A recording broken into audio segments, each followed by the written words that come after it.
kami, ulam namin is pritong isda with sausawan na may kamatis. And of course, itatry namin tong charong bituka from J&K again. Thank you. So, so pinito namin siya ulit at saka nilagyan namin ng konting asin. So let's try! So crispy na to ngayon.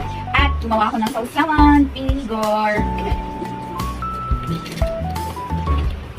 Yes!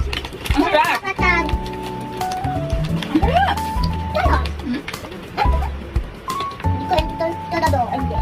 Tastes good! So hindi lang siya pang kain-kain lang, pwede din siyang pang ulam. Thank you, J&K! That's it! Bye-bye.